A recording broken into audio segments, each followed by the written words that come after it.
Here is a number that is going to change how you look at your living room. $39.5 billion. That is how much Americans spend every single year, according to the Self-Storage Association, just to store the possessions that do not fit inside the homes they are already paying for. Not investing it, not saving it, paying to warehouse stuff they own but cannot find room for. And that is just the storage. The real hidden cost of everything you own goes much deeper than that, and almost nobody is calculating it. The reason most people cannot build wealth has nothing to do with how much they earn. It has everything to do with how much they own. Every single object in your home has made a financial decision on your behalf, without asking your permission, without telling you the cost, and without any intention of stopping.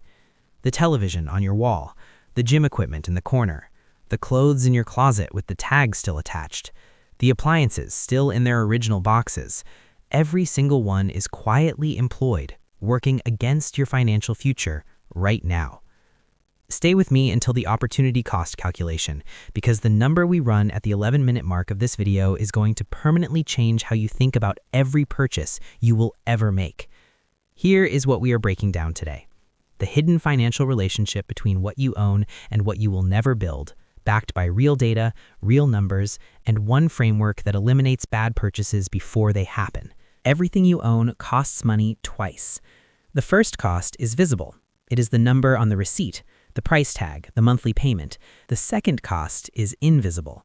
And according to research published in the Journal of Consumer Research by Carnegie Mellon University, the hidden costs of ownership are systematically underestimated by consumers by an average of 40% at the point of purchase. Most people only ever calculate the first cost.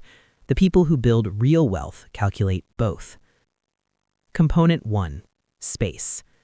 In the United States, the average cost of usable indoor space is approximately $30 to $50 per square foot annually, according to Zillow real estate data. That treadmill sitting in your spare room, occupying approximately 35 square feet, including clearance space, is costing you between $1,050 and $1,750 per year in implicit rent, whether you use it or not. According to a 2023 study by OnePoll, 65% of Americans admit they have exercise equipment at home they never use. 65%. That is $1,750 per year per household going to a piece of equipment that is quietly employed as an expensive clothes rack. Component 2. Maintenance. The industry standard for annual maintenance costs across major possessions is approximately 1 to 3% of the item's value per year, according to Consumer Reports. A $35,000 car at 2% annual maintenance costs $700 a year, before insurance, before registration, before fuel. A $400,000 home at 1% annual maintenance costs $4,000 a year in repairs and upkeep on top of the mortgage. The purchase price is not the real cost. The purchase price is just the entry fee. The ongoing maintenance salary your stuff earns against you continues for as long as you keep it. Component 3. Mental energy. This is the cost nobody talks about because it cannot be put on a receipt. Research published in the Journal of Personality and Social Psychology found that visual clutter in a home environment measurably increases cortisol levels, the primary stress hormone, and reduces the brain's ability to focus on long-term planning. Your stuff is not just costing you money, it is reducing your cognitive capacity to make better financial decisions about the money you still have. The more you own, the less clearly you think about what you own. Component 4. Opportunity cost. Every dollar locked in a possession is a dollar not compounding in an investment. According to Vanguard's long-term historical return data, $1 invested in a broad index fund in 2004 is worth approximately $7.40 today. That $15,000 home gym purchased in 2009 that now goes unused would be worth approximately $95,000 today if invested in the S&P 500 instead. You did not just buy a home gym, you bought a home gym instead of $95,000. When you add all four components together, many possessions cost significantly more to own than they ever cost to buy. The purchase price was just the beginning. Before buying anything, calculate the cost per use. Divide the total price by the realistic number of times you will actually use it. This single calculation eliminates approximately 70% of impulse purchases, according to behavioral economics research from Duke University. A $350 kitchen appliance used twice a year costs $175 per use in year one. A $40 basic pan used 4 times a week costs 19 cents per use over the same period. The expensive appliance is not just more money up front, it is 900 times more expensive per actual use. A $2,000 mattress slept on every night for 10 years costs 55 cents per use, extraordinary value for something directly affecting your health and energy every single day.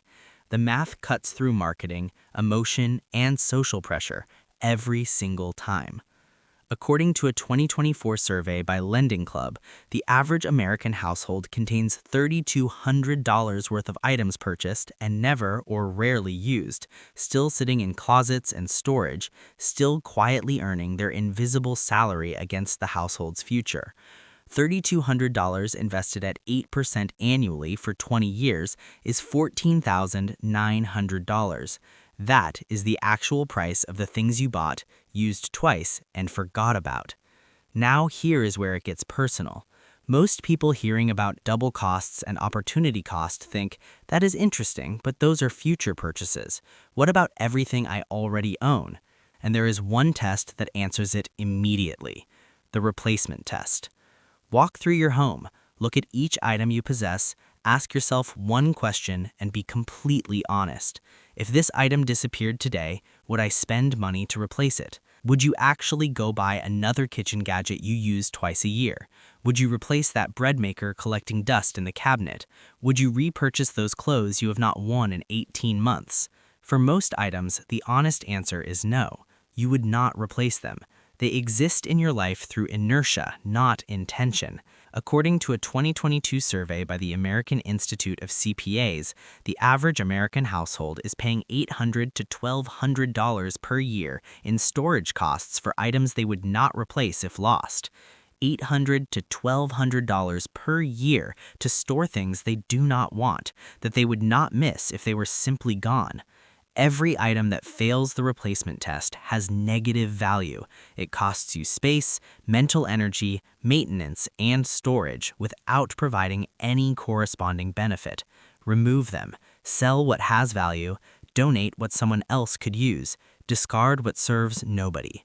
The psychological weight of owning things you do not want is substantial and entirely invisible until it is gone. Wealth Destroyer 1. Upgrade culture. There's a pattern hiding in plain sight among people who earn well but build nothing. They replace perfectly functional items not because those items have failed, but because newer versions exist. The phone that makes calls and runs every app gets replaced because the new model has a marginally improved camera.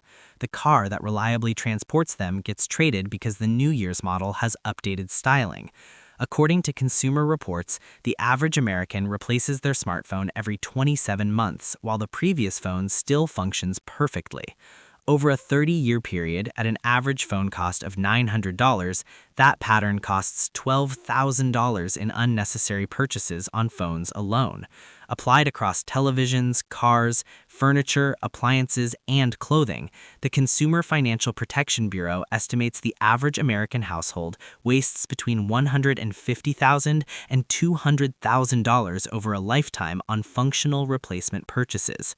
$150,000 invested at 7% over 30 years is $1.14 million. Boredom is not a reason to replace something that works. The existence of a newer version is not a reason to replace something that works. Actual failure is the only legitimate reason. Everything else is marketing convincing you to solve problems you do not have. Wealth Destroyer 2. The Lifestyle Multiplier. Every major purchase triggers a cascade of supporting purchases that most people never calculate before buying. A boat requires a trailer, a hitch-equipped vehicle, storage fees averaging $1,200 to $3,600 per year according to Sparefoot data, marine insurance, winterization, and safety equipment. What appears to be a $25,000 purchase actually represents $35,000 to $45,000 when the full ecosystem is calculated honestly. According to a 2023 National Maritime Manufacturers Association report, the average motor owner spends $4,300 per year in ownership costs beyond the purchase price.